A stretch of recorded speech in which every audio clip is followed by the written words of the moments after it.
I never thought that I'd ever finish up in a home, a hospital, or whatever.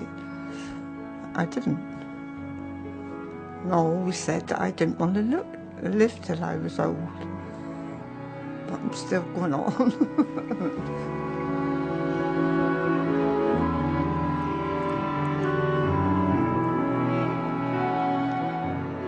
I think one of the fundamental things that we've got to do is accept we're an older society. This society is ageing, and if we don't pay for the quality of services that we need, we can't expect to get them back. Two environments striving to deliver quality care to the changing demographic are the Elders People Forum, based at the Malcolm X Centre in Bristol, and the Ivy Bank House residential home in Bath. Both focus on creating open, learning environments in which it is everybody's business to look out for one another. Set against this backdrop, it is much more likely that an older person will speak out if they have experienced abuse. I've seen vulnerability taken advantage of on more occasions than I would like to think about, really. There's a lot of people involved with each resident, whether it's, your own staff, whether it's visitors, relatives, external people that come in, medical profession. There is a huge amount of people around each single adult that's with us. So there are lots of potential situations. Combined prevalence percentages in the UK suggest that in any one year, around 350,000 people aged 66 and over will experience abuse. In order to combat this, Ivy Bank House has focused on prevention via better communication. There's many forms of prevention to potential abuse, but the one, I guess, that we work most closely with at Ivy Bank House is communication. I think it's really, really key. Did you do something interesting today? Oh, what did I have my hair done? Oh, that's good. We've got a listening ear project, and it's a project that we piloted a couple of years ago, and we're still monitoring it and reviewing it as time goes on. Things need to change. But basically it's a group of staff that we have trained in clear communication skills and particularly listening skills. And those staff are able to meet on a one-to-one basis with residents, if the resident wishes, and actually offer a period of time where on a one-to-one basis that resident client is able to open up about anything that might be bothering them.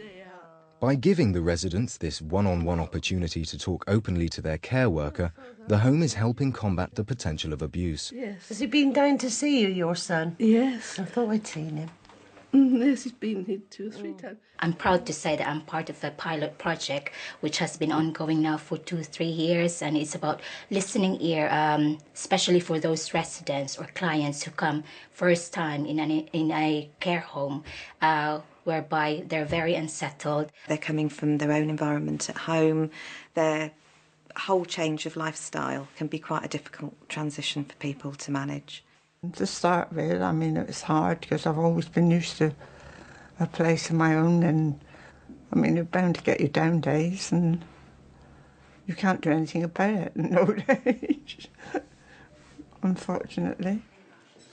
The reality of living in a care environment may not always be easy, but by focusing on people's needs and helping them feel safe, the home does go some way to keeping its residents happy. Do you want some fruit to go with your yoghurt, my love? Bit boring, this diabetic lark, isn't that? Tis a bit, yeah. Do you like some fruit? I'll have a banana, please. All right, my darling, I'll go and get you one. It's hugely important for residents to feel safe. Generally everybody likes to feel safe. And as this is a person's home, it's also our workplace, but we have to remember at all times that whilst we're at work, we're actually doing that in somebody's home. And in our case, when we're full, it's 43 people. So, trying to balance working in the home of 43 very different individual people can be quite difficult.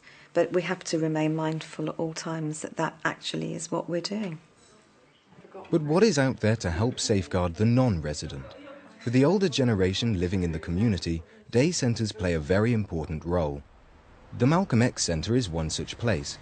It was built in 1983 with the objective of bringing together local authorities, voluntary organisations and inhabitants in a common effort to advance education and good race relations. The Elders Forum meets here on a weekly basis. This group offers the local Afro-Caribbean community somewhere where they can come together to be active, to be heard and feel protected. Centres like the Malcolm X are very important in supporting older people in the community, in providing a network and support, and should they be in a vulnerable position, they know they have got the backup of the rest of the community here. 2, 3, back to the right, stretching up. You're able to meet other West Indian people there, and you can gossip and find out what is going good for them, what is going bad for them, what is the government doing for them and what they're not doing. The club is supposed to empower them and let them have a sense of purpose and know that they will be coming out and live as proud people in a manner that they used to live. This is what they want. This is what we want. The group provides good care through the strong relationships between its members. They see it as everyone's business to look out for one another. Well, if a member doesn't turn up, we inquire their whereabouts. And if someone is living next door or near, we ask that person to see if they're all right. If we don't see one person this week and we make inquiries, you find time out to talk to the person. It's going to take time. And you'll find out what their fears are, why they didn't come to the club. And sometimes it can be just a gang of boys down the road. And it takes an input from one of us to get to a social worker or the police and let them know they're hindering the progress of this person to going outside. You got to delete the fear and let them feel as if they are part of the community and worth something and can contribute towards a better society themselves. Every human being has a fundamental right to get a one-to-one care in this community, and I won't stop shouting until I see something happen wherein older people are happy. Older people continue to press the case for society to recognise that it's everyone's responsibility to help safeguard vulnerable adults. Whereas at one time we knew each other, we really did knew each other next door, you know, you talk over the fence, you invite people in for a cup of tea. The busy schedule life that we have now have infringed on that. And we seem to have lost that, and we need to go back to that. I think the whole pace and thrust of society is creating more vulnerability for people. And I think a key point for us is, and we say this time and again, there is no such thing as a vulnerable older person. People aren't vulnerable. It's the environment and circumstances we put around them and what other people do that creates that vulnerability for them. We've all got to take responsibility. You know, we're all on the same wheel. We are all going to get old one day. I think we should be expecting a much better standard of care.